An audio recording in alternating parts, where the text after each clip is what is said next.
Sir Sumit हिंदुस्तानी जी, यही सवाल से मेरा आपसे रहेगा, क्योंकि विकास मेहता जी की अभी मुझे आवाज नहीं मिल पा रही है कि जिस तरीके से दीपक बाबरिया ने जो बयान दिया, क्या कुमारी शैलजा कांग्रेस के लिए मुश्किल खड़ी कर सकती है या फिर नहीं? साथी प्रवक्ताओं को भी नमस्कार। मैं एक चीज कहता हूं कि अगर कोई भी राजनीतिक दल और उनका प्रभारी अपनी कोई भी स्टेटमेंट देता है तो वो अपने दल के साथ बातचीत करके और अपनी पार्टी की गरिमा में रह के ये बातचीत करता है। और देखिए, जाहिर सी बात है, दीपक बाबरिया जी कांग्रेस पार्टी के प्रभारी हैं। वो जानते होंगे कांग्रेस का हरियाणा में क्या चीज है और किस प्रकार से संगठन है और कौन से नेता किस लाइन में किस हद तक लगे हैं, कौन मुख्यमंत्री बनने के लिए लगे हैं, कौन विधानसभा तक जाने के लिए लगे हैं और कौन किसकी टिकट कटवाने के लिए लगे हैं। तो वो उनसे बेहतर कोई नहीं जानता होगा। उन्होंने जो बयान दिया है, जाहिर सी तौर पर संगठनात्मक प्रभारी हैं तो उन्होंने उनका बयान बहुत सही है।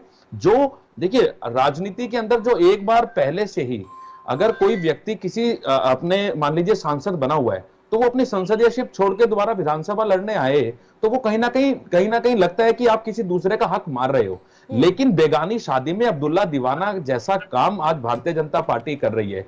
बयान दीपक बाबरिया जी का कांग्रेस के घर का बयान है और उस बयान को लपेट कर उसकी बाल की खाल उतारने में भारतीय जनता पार्टी लग गई है। चुनाव सिर के ऊपर है। सभी राजनीतिक दलों को यह सोचना चाहिए कि हरियाणा प्रदेश के लोगों को अब आगे किस प्रकार की सरकार देनी चाहिए।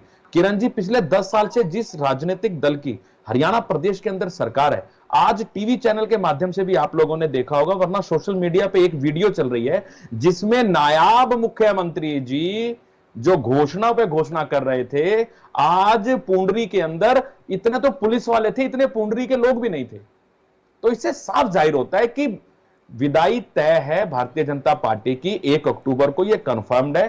किरण जी, एक मुझे बात बताइए, आपको बहुत समय हो गया है, अब तो बहुत सी डिबेट आपने देखी होंगी, क्या कभी आपने सोचा था कि भारतीय जनता पार्टी चुनाव से भागने के लिए एक लेटर जारी करेगी चुनाव आयोग को कि भैया आप लोग इसको और 10 दिन पहले आगे बढ़ा दीजिए, 15 दिन आगे बढ़ा दीजिए, छुट्टियां आ गई हैं, ये आ गया। मतलब चुनाव आयोग की कार्यप्रणाली पे सवाल उठा दिया भारतीय जनता पार्टी ने।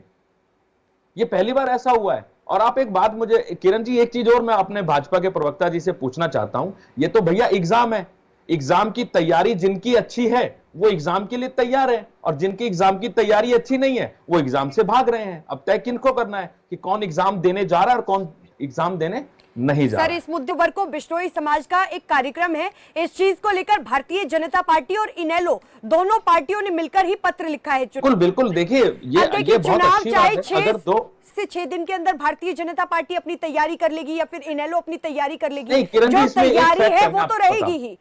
नहीं, इसमें एक फैक्ट है, मैं आपको बताता हूं। 16 अगस्त को माननीय चुनाव आयोग ने तारीखें लेकर आए और इनको कब याद आई? इनको याद आई 24 तारीख को। 8 दिन के अंदर मैं बताता हूं किरण जी, भारतीय जनता पार्टी ने 8 दिन तक क्या करा। 8 दिन तक इन लोगों ने चिंतन, भोजन, निंदन सब कुछ करा। हर विधानसभा के लोगों को बुलाया, सर्वे करवाया, सारी चीजें करी। इनको दिखाई दिया कि पन्ना प्रमुख सिर्फ पन्ने तक रह गया, सब लोग जा चुके हैं। तब इनको याद आया, अरे यार अब तो हमारे पास धरातल पे कुछ बचा नहीं है, क्योंकि जैसी करनी वैसी भरनी।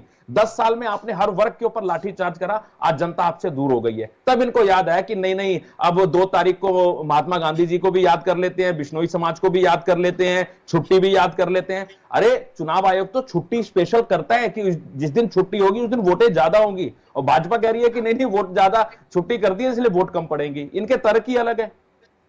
ठीक है सर, जैसा कि मैंने आपसे पहले सवाल किया था कुमारी शैलजा को लेकर, ठीक है, आपने भारतीय जनता पार्टी से सवाल। कुमारी शैलजा जी कांग्रेस पार्टी की लीडर हैं, इंडिया अलायंस की, हमारे हिंदुस्तान की पंचायत में बैठने वाली आवाज हैं। कांग्रेस प्रवक्ता ही उनके बारे में ज्यादा बता पाएंगे क्योंकि वो उनकी लीडर है। एज ए अगर आप मुझसे ह्यूमन बीइंग पूछेंगे तो मैं कहूंगा कि वो बहुत अच्छी लीडर है, बहुत अच्छा काम कर रही है। सर, मेरा सवाल आपसे मैं आपको फिर एक बात बता रहा हूं, ये सवाल आप कांग्रेस पार्टी से पूछेंगे तो बहुत ज्यादा अच्छे से जवाब दे पाएंगे। उसके पीछे वजह है, भारतीय जनता पार्टी और कांग्रेस पार्टी को हरियाणा प्रदेश के लोगों ने देखा है। कांग्रेस के अंदर जो गुटबाजी थी वो भी हरियाणा प्रदेश ने देखा है। कौन पिता पुत्र की बात करता है, कौन शैलजा जी की बात करता है। उनसे पहले और भी बहुत से नेता थे जो पार्टी छोड़कर चले गए, आज भाजपा में आ गए हैं। लेकिन सोचना भाजपा को भी होगा, कांग्रेस द्वारा जो लोग जो कांग्रेस के अंदर कुछ नहीं कर पाए, भाजपा उनको अगर राज्यसभा में भेज रही है या और चीजों में कर रही है तो वो उनके लिए कितना स्टैंड ले पाएंगे, सवाल उनसे भी बनता है ये।